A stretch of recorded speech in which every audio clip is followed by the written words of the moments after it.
بسم الله الرحمن الرحيم إن الله لا يغفر أن يشرك به ويغفر ما دون ذلك لمن يشاء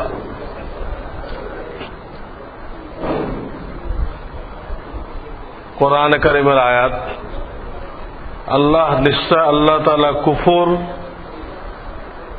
এবং শিরিক মাফ করিবেন না, ইহা ছাড়া যাবতীয় গুনাহ যাহার জন্য চাহেন মাফ করিয়া দিবেন। সূরা নিসা আয়াত নম্বর 48। তখন কাহারও এই কথা বলার কি অধিকার আছে যে অমুকের মাগফিরাত হইতে পারে না? কিন্তু ইহার অর্থ ইহা নয় যে অন্যায় কার্যকলাপে গুনাহের কাজে নাজায়েজ বিষয়ের উপরে ধরপাকড় করা যাইবে না, টোকা যাইবে না। কোরআন এবং শত শত হাদিসে ইহার হুকুম রয়েছে এবং না টোকার উপরে শাস্তির ধমকি রয়েছে। মুসলমানরা যদি অন্যায় করে আর সেটা তাদেরকে না টোকা হয়, টোকা মানে কি? ডাক দেওয়া, ধরায় দেওয়া, বুঝায় দেওয়া, যেটা অন্যায় করা যাবে না। এই কাজটা যদি না করা হয় তাহলে অনেক ধমকি আসছে। বহু হাদিসে বর্ণিত হইয়াছে যাহারা কাহাকেও গুনাহ করিতে দেখিয়া শক্তি থাকা সত্ত্বেও বাধা দেয় না, তাহারাও ওই ব্যক্তির সহিত গুনাহের শাস্তি ভোগ করিবে। ক্ষমতা থাকা সত্ত্বেও বাধা দেয় না, তারাও ওই অন্যায় শাস্তি কি করবে? ভোগ করবে, আযাবে শরীক হইবে। এই বিষয়টিকে আমি ফাজাইলে তাবলীগ নামক কিতাবে বিস্তারিতভাবে লিখিয়াছি। কারণ আমাদের দেশের লোকেরা বলে যে এত বাড়াবাড়ি করা ঠিক না। ইসলাম তো সহজ সরল ধর্ম। আপনি কাউকে বুঝাই কইবেন যে ভাই এই কাজটা না করা উচিত, হ্যাঁ? বা একটা বালেগা মহিলা বোরখা ছাড়া চলতেছে, আপনারই আত্মীয় বলছে ভাই এটা তো ঠিক না, তোমাদের বাইরে যাইতে হলে বোরখা নিয়ে যাওয়া উচিত। আর একজন বলবে কি, আরে এত বাড়াবাড়ি করেন কেন? তুই বাড়াবাড়ি হলো? তাহলে শরিয়াতে যে এই উম্মতের বিশেষ দায়িত্ব হলো আমর বিল মারুফ নাহি আনিল মুনকার। এই উম্মতের একটা জরুরি দায়িত্ব আমর বিল মারুফ নাহি আনিল মুনকার। তাহলে এটা কোথায় থাকবে? কেউ একটা নসিহত করলো আর আরেকজন বলল বাড়াবাড়ি করেন কেন? আমর বিল মারুফ কোথায় থাকবে? একটা দলিল পাইছে ধর্মের মধ্যে কোনো জবরদস্তি নেই। এ তো অর্থ বুঝতে হবে। ধর্মের মধ্যে জবরদস্তি নেই, এগুলোর অর্থটা কি? অর্থ হলো কাউকে ইসলাম গ্রহণ করার জন্য জবরদস্তি করা যাবে না, কাউকে মুসলমান বানানোর জন্য জবরদস্তি করা যাবে না। এই হলো ওই আয়াতের অর্থ। কিন্তু যে মুসলমান আছে সে যদি নামাজ না পড়ে তাদেরকে বলতে হবে না ভাই নামাজ পড়ো, দেখি ওই আয়াতের মধ্যে পড়বে? এলেম না থাকার দরুন যে আয়াতটা কাফেরদের ব্যাপারে নাযিল হয়েছে ওটা নিয়ে মুসলমান উপর লাগাই দিচ্ছে, উদুর পিন্ডি বুদুর ঘাড়ে।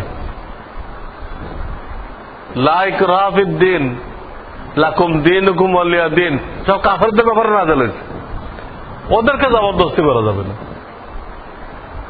কিন্তু মুসলমানদের মধ্যে কেউ কোনো অন্যায় করলে অন্য মুসলমানের উপরে ফরজ ওটা বলা, ফরজ।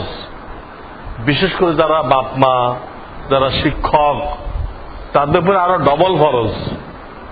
তুমি তো শিক্ষার দায়িত্ব নিছো, কি শিখাইবা? কুফরি কালাম শিখাইবা? কুফরি কালাম শেখানোর দায়িত্ব নিচ্ছ না ইসলাম শেখানো? ইসলাম শেখানোর দায়িত্ব নিচ্ছে। তার জন্য বলা আরো জরুরি। আর বলতে গেলে এগুলো বাড়াবাড়ি। কি যে দিমাগ, সব মানুষই মস্তিষ্কবিহীন হয়ে গেছে। আর যার যা মনে চায় ইসলামের ব্যাপারে ব্যাখ্যা দিচ্ছে। নিজে ইসলাম কিছুই বোঝে না, আবার সে ব্যাখ্যা দিচ্ছে। তো ইসলামের কোনো বাড়াবাড়ি নেই। কার ব্যাপারে বলা হয়েছে, তুই কোথায় লাগাই দিলা? এই হলো দুনিয়ার হালাত। মনে হয় কিয়ামত আর বেশি বাকি নেই, খুব তাড়াতাড়ি কিয়ামত এসে যাবে। শিক্ষিত লোকেরা এসব কথা বলতেছে। তো কাউকে এসব কথা বলা যাবে না, বোরকা পড়তে বলা যাবে না।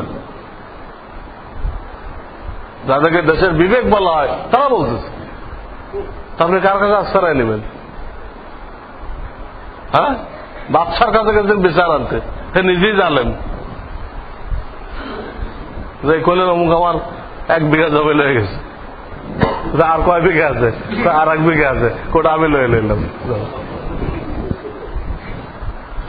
এলো বাদশার বিচার। 1 বিঘা উদ্ধার করতে গেছেন, আর 1 বিঘা উনি লয়ে লইছে। এই যদি বাদশা হয়, আল্লাহর পানা।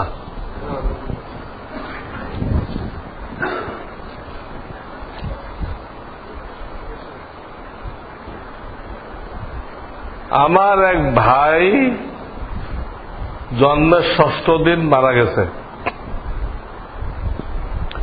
আর এক ভাই জন্মের 3 ঘন্টা পরে মারা গেছে। এদের আকিকা করতে হবে কিনা? জীবিত জন্ম নিলে আকিকা করতে হয়, মুর্দা অবস্থায় জন্ম নিলে করতে হয় না। কাজে 3 ঘন্টা পাইছে বা 6 দিন পাইছে, জন্ম তো কি অবস্থা হয়েছে? জীবিত অবস্থায়। কাজে আকিকা করতে হবে, এটাই মাসলা। আমার পরপর 2 দিন খতম তারাবির নামাজ ছুটে গেছে। এখন খতমের সব পেতে হলে আমি কিভাবে পড়ব? তারাবি নামাজের তোর কাজা নেই, একদিন পড়তে না পারলে আর একদিন পড়া যায় না। তবে খতমের যে পরিমাণ ছুটছে আপনার ওই 2 দিনে, কোন একটা হাফেজ সাহেব বাড়িতে নিয়ে খতম হওয়ার পরে, মসজিদে খতম হওয়ার পরে হাফেজ সাহেব নিয়ে নফল নামাজে ওই পরিমাণ তেলাওয়াত নামাজের মধ্যে শোনেন, তাহলে এতটুকু হলো আপনার খতমটা কি হলো? পূর্ণ হয়ে গেল। এটুক করা যাবে। কেউ যদি বিতরের নামাজে দোয়ায় কুনুত না পারে, তাহলে সে কি দোয়া পড়বে? যে দোয়া জানে সেই দোয়া পড়বে। রব্বানা আতিনা ফিদ দুনিয়া হাসানা, এই দোয়া পড়বে, আর ওটা শিখতে চেষ্টা করবে।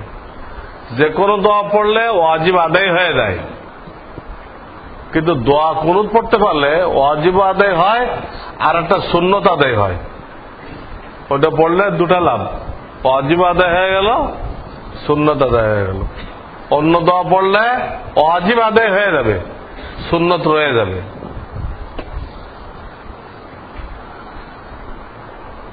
কাপড় কেনার পর গায়ে দেওয়ার আগে ধোয়ার কি প্রয়োজন আছে? না, যতক্ষণ নাপাক না দেখা যায় তো ধোয়ার কোনো প্রয়োজন নেই। মেয়েদের নামাজের রুকু কিভাবে করতে হবে?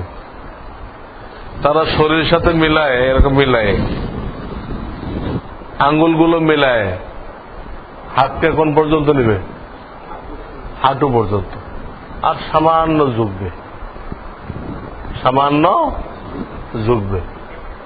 এবং ওই সময় রুকু করার সময় 2 গোড়ালি মিলাই দিবে। মহিলারা রুকু করার সময় 2 গোড়ালি মিলাই দিবে। হাঁটু একটু সামনের দিকে বাড়ায় রাখবে, আর বুকে হাত বাঁধা ছিল, শরীরের সাথে মিশে আঙ্গুলগুলো মিলায় হাতটা হাঁটু পর্যন্ত পৌঁছাই দিবে। যে আমরা যারা একদম ঝুঁকে পড়ি, কোমর টেনে উপরটা ওদের তা না, ওদের কোমর তিনি এরকম ঢুকাই দেওয়ার দরকার নেই, ওরা উপরের অংশটা একটু এরকম করবে, কোমরের আরো উপরে যায়।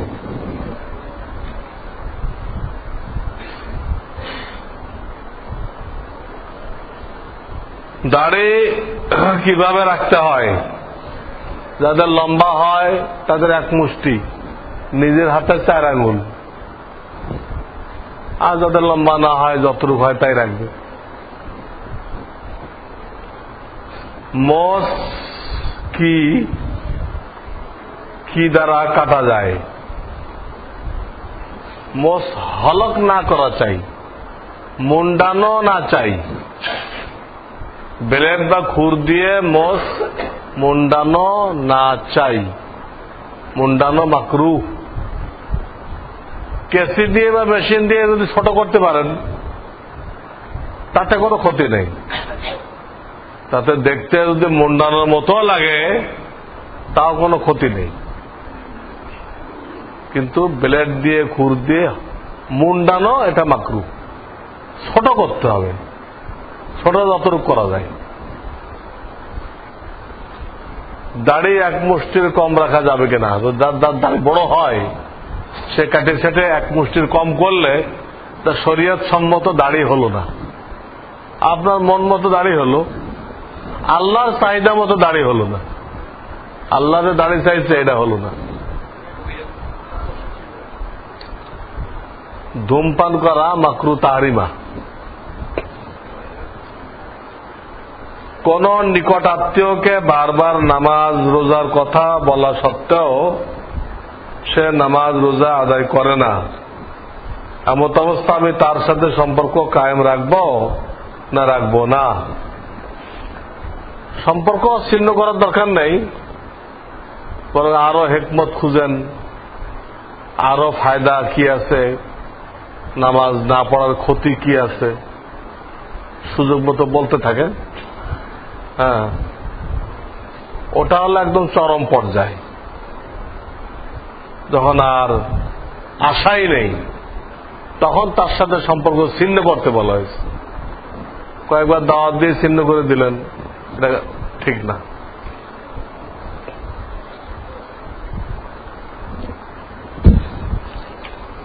পড়ে গেছে।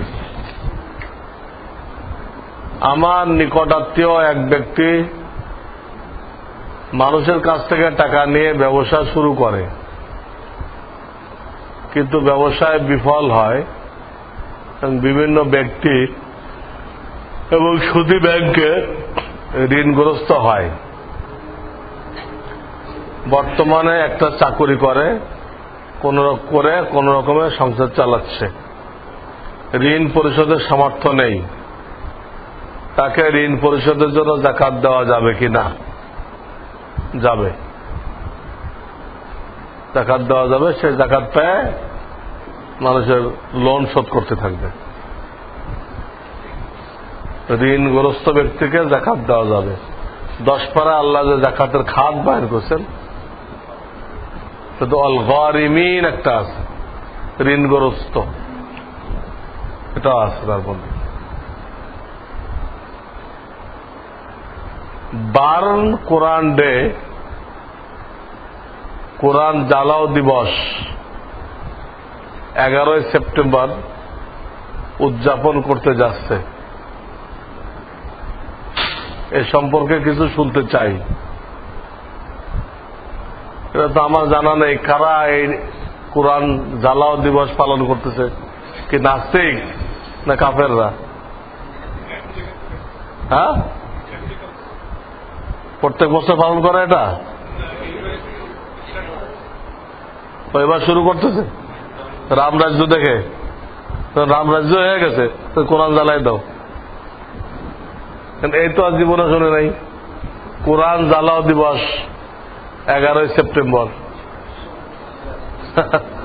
আল্লাহ ওদের আরো ধ্বংস করুক।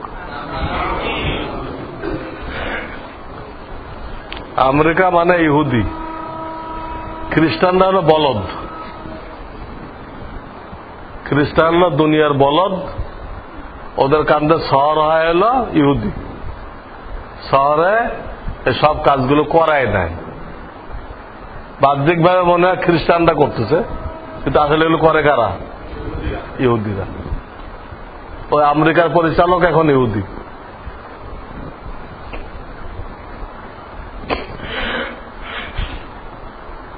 পত্রিকা থেকে জানা গেল দেশের নতুন আইন চালু করতে যাচ্ছে, কোন স্বামী তার বিবিকে বোরকা পরতে বাধ্য করতে পারবে না। কি করব আমরা? আপনারা এটা লিখিতভাবে এখন থেকে প্রতিবাদ শুরু করেন, দোয়া করেন তারা এই আইন প্রত্যাহার করুক, অথবা আল্লাহ তাদেরকে সমুচিত শিক্ষা দিক। হয় কোরআন বিরুদ্ধে আইন প্রত্যাহার করুক, আর না আল্লাহ তাদের জন্য তাদের শিক্ষা দেওয়ার জন্য যথেষ্ট হয়ে যাক। পুরো দেশ মনে হয় নাস্তিকরা চালাইতেছে, মুসলমানদের হাতে কিছুই নেই। যারা দাওয়াত দেয় তারা বলে আমরা তবলিগি, যারা জিকির করে তারা বলে আমরা চর্মনাই, যারা জিহাদ করে তারা বলে আমরা হরকতুল জিহাদ।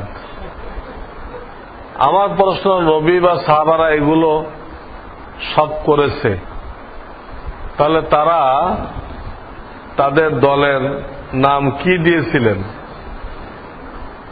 এগুলোর মধ্যে কোনটি দিয়েছিল?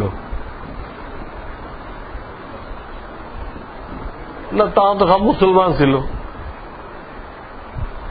আলাদা করে নাম, এতটুকু নাম ছিল যারা মুহাজির, এরা কি আনসার, এর বাইরে তার কোনো নাম ছিল না। এইগুলো করে তো আমরা ইসলামটা কি করে ফেলছি? টুকরা টুকরা করে ফেলছি।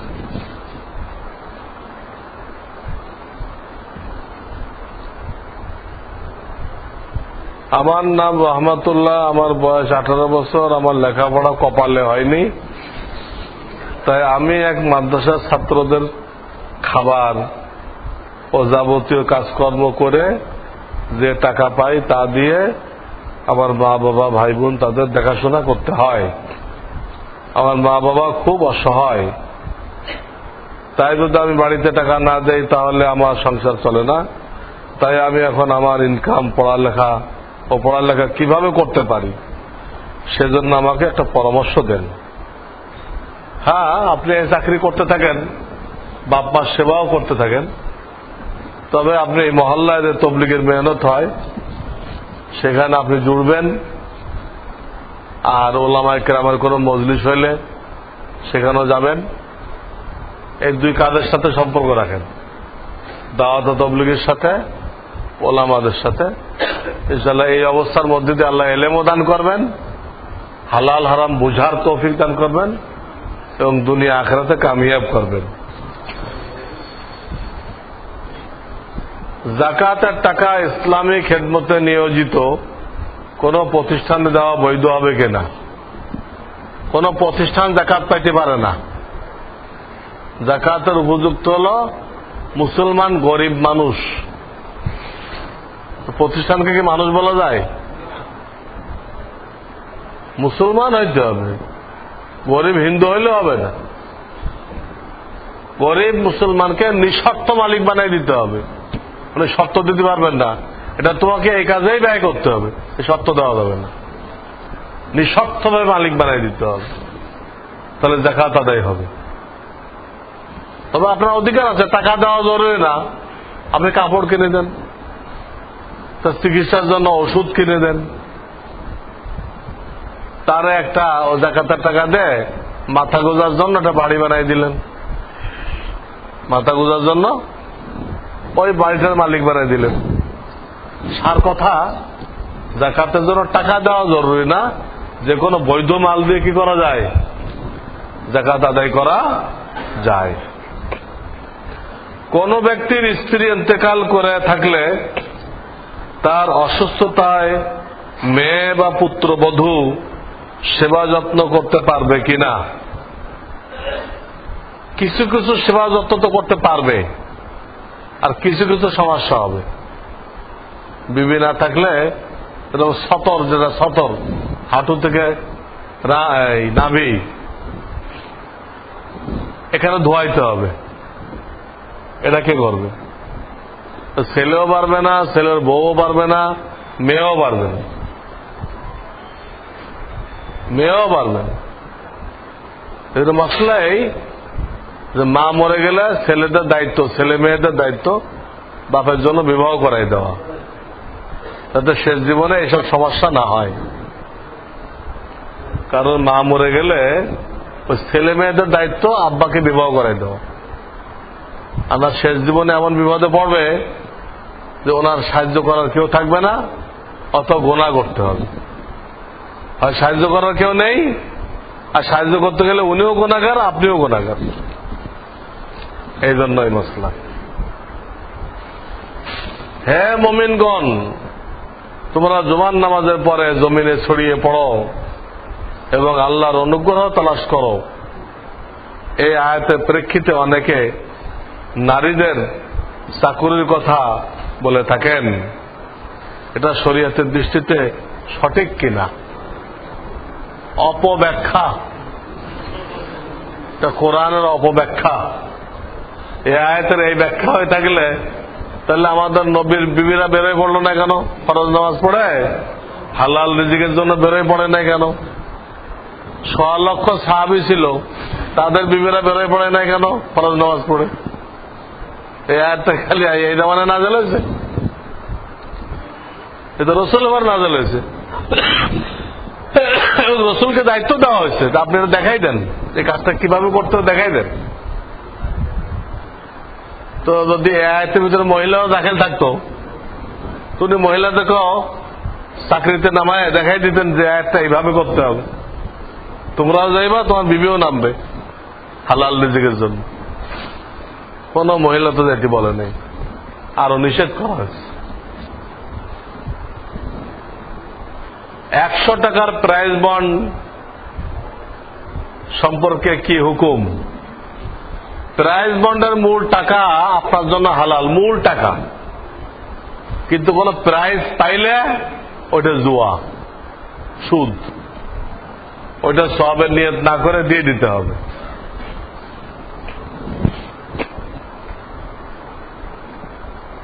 মাযহাব মানা কি ফরজ না ওয়াজিব?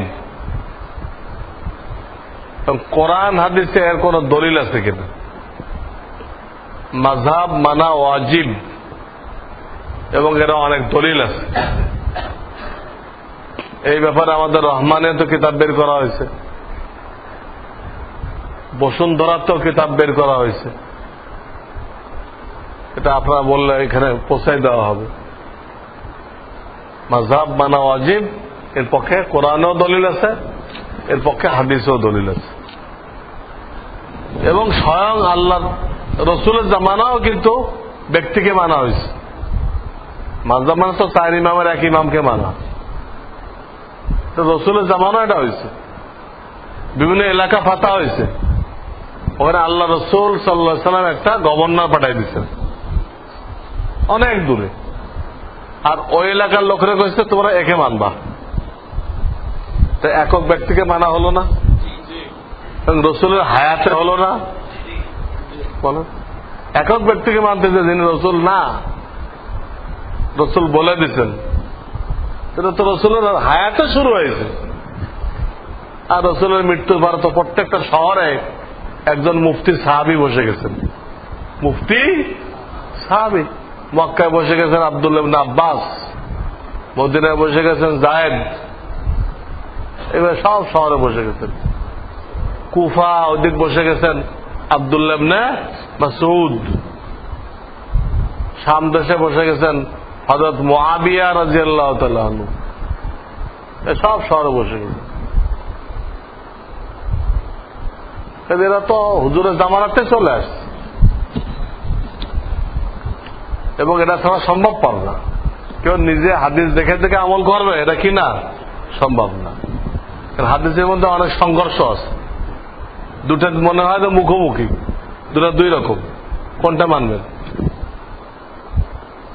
ওলামারা জানে কোনটা আগে কোনটা পরে, কোনটার দ্বারা কোনটা রহিত হয়ে গেছে, ওনাদের জানা আছে, কিন্তু ওনাদেরকে মানতেই হবে।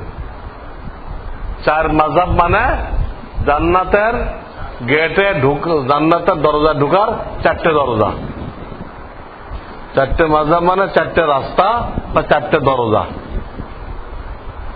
যে কোনো মাযহাব কেউ মানবে সে কোথায় পৌঁছবে? ফুল হাতা জামার হাতা এমন ভাবে গুটিয়ে নামাজ আদায় করা হলো যে কোনই কি লিখছে পড়া যাচ্ছে না, হালকা ঢাকা আছে, এমন অবস্থায় নামাজ মকরু হবে কিনা? ফুল হাতা জামা গায়ে দিছে কিন্তু আর গুছায় রাখছে। তা আপনি প্রেসিডেন্টের সাথে ফুল হাতা জামা গুছায় যাবেন মোলাকাত করতে? ফুল হাতা জামা এই পর্যন্ত গুছায়? হ্যাঁ, কারোর সাথে ঝগড়া করার সময় গুছায় মানুষ, এখন এক উজু করার সময় আর এক ঝগড়া করার সময়। আমাদের কার সাথে ঝগড়া করবেন? প্রেসিডেন্টের কাছে গেছেন, বেয়াদব মনে করবেন। ফজরের আজান দেওয়ার সময় ভুলে মুয়াজ্জিন সাহেব আসসালাতু খায়রুম মিনান নাওম বলে আজান শেষ করে, পরে উপস্থিত মুসাল্লিরা আবার এই লাইন দুটো বলতে বলে, তখন মুয়াজ্জিন এই লাইন থেকে শুরু করে শেষ পর্যন্ত বলে। অসুবিধা নেই, একটা শব্দ হয়তো ডবল হয়েছে, তা তো আজান হয়ে গেছে। একদম বাদ দিলে তো হইতো না, শেষের গুলো বলেই নাই আল্লাহু আকবার আল্লাহু আকবার লা ইলাহা ইল্লাল্লাহ। তো কেউ মনে করা থেকে আসসালাতু খায়রুম মিনান নাওম ডবল হলো, শেষের গুলো এসে গেছে, যত সাথে সাথে হয়েছে আজান হয়ে গেছে, সহি হয়ে গেছে। আমার বাড়ি ভাড়া বাবদ মাসিক আয় 30,000 টাকা, এছাড়া বর্তমানে আর কোথাও টাকা জমা নেই, শুধুমাত্র স্ত্রীর গয়না 5.5 ভরি আছে। স্ত্রীটা স্ত্রীর দায়িত্ব, স্ত্রীর কোন সম্পদ স্বামীর সম্পদের সাথে যোগ হবে না। বর্তমানে আমার ঋণ আছে 20,000 টাকা, এ অবস্থা আমার সম্পদের উপরে যাকাত আসবে কিনা? এখানে তো বলা হয় না 30,000 টাকা ভাড়া পায়, তো বলতে যে তার হাতে আর কোনো টাকা জমা নেই, তো বোঝালো সবটাই কি হয়ে গেছে, খরচ হয়ে গেছে, শুধু 20,000 টাকা আছে। তো শুধু 20,000 টাকা টিকলে তার যাকাতের নিসাব হবে না। কিন্তু আপনার কাছে নগদ টাকা তো আর নেই, যদি কিছু রূপা থাকে, কিছু রূপা যতটুকু হোক ওটাও যোগ হবে। স্বর্ণ, ব্যবসার মাল, যদি এমন হয় যে কোনোটাই নেই, খালি 20,000 আছে, তাহলে তো নিসাব পর্যন্ত গেল না। নিসাব হল 52.5 তোলা রূপার যে বাজার মূল্য, এইটা 1 বছর লাস্টিং করতে হবে। তো 52.5 তোলা রূপার বাজার মূল্য বর্তমানে মোটামুটি 35,000 টাকা। কত? আর এর টিকতেছে হল 20,000। কাজে যাকাত ফরজ হবে না, দিলে আল্লাহ অনেক সওয়াব দিবেন, ফরজ না। কিন্তু হাদিসে আছে দিলে অনেক সওয়াব পাবেন, অনেক বরকত পাবেন। তো জুমার আগের বয়ানের মধ্যে আমি রহমানিয়ার জন্য কিছু যাকাত চাইলাম, রসিদ থাকে আমার সাথে, রহমানিয়া মাদ্রাসার জন্য যাকাত চাইলাম, এখানের জন্য চাইলাম। এখন আর একটা খবর আপনাদেরকে শোনায় রাখতেছি।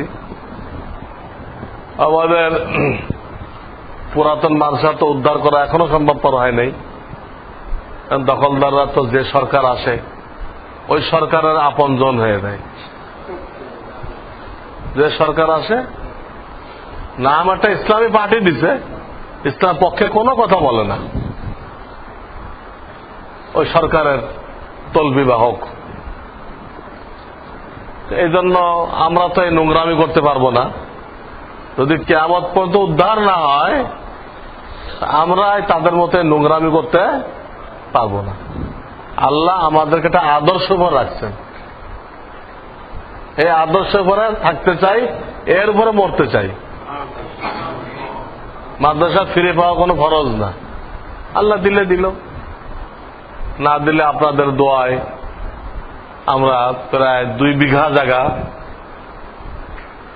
আমরা মাদ্রাসার নামে আপনার নতুন নাম দিয়ে জামিয়াতুল আবরার নাম দিয়ে আমরা আল্লাহ মেহরবানি আপনাদের বিশেষ দোয়া আমরা কিনে ফেলছি। জামিয়াতুল আবরার নাম দিয়ে 2 বিঘা জায়গা, প্রায় 2 বিঘা প্রায় কিনে ফেলছি। আর এই আগস্টের 17 তারিখে ওই মাদ্রাসার মসজিদ নির্মাণের জন্য 21.5 কাঠা জায়গা রেজিস্ট্রি বায়না করা হয়েছে। 21.5 কাঠা, এক কাঠার দাম 8 লক্ষ, তাতে হয় 1,72,00,000। তো 72 লক্ষ টাকাটাকে দিতে হয়েছে, দিয়ে রেজিস্ট্রি বায়না করা হয়েছে। এর মধ্যে অনেক কর্জ রয়ে গেছে, কর্জে হাসানা অনেক ভাই দিচ্ছেন, কেউ দান দিচ্ছেন, কেউ কর্জে হাসানা দিচ্ছেন। তো উনি আমাদেরকে টাইম দিচ্ছেন সেপ্টেম্বরের 30 তারিখ পর্যন্ত, বাকি 1 কোটি টাকা দিয়ে ওই জমিনটা মসজিদের জন্য সাত কবলা করে নিতে হবে, দলিল রেজিস্ট্রি করে নিতে হবে। কাজেই আমরা এই সংবাদটা জানা রাখার উদ্দেশ্য, যেহেতু বড় একটা অ্যামাউন্ট আমাদের দায়িত্বে রয়ে গেছে, 1 কোটি, পিছনের কিছু খরচ রয়ে গেছে, কিছু শোধ হয়ে গেছে, কিছু রয়ে গেছে।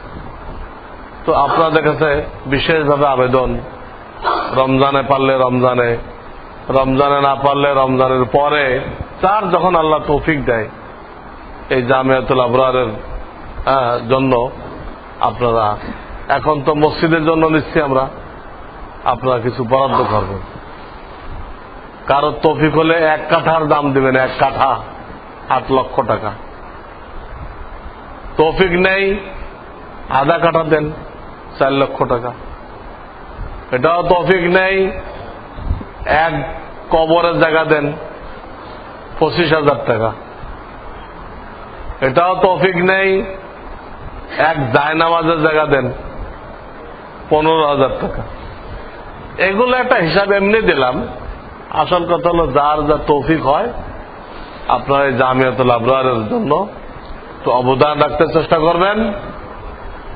এবং দোয়া, রমজানের দোয়া মকবুল, এই জন্য অনেক হয়তো টাকা দিতে পারবেন না, দরকার নেই সবার দেওয়ার, দোয়াটা সবার কাছ থেকে। দুরূদ শরীফ পড়ি। আল্লাহুম্মা সাল্লি আলা সাইয়্যিদিনা মুহাম্মাদিন নাবিয়্যিল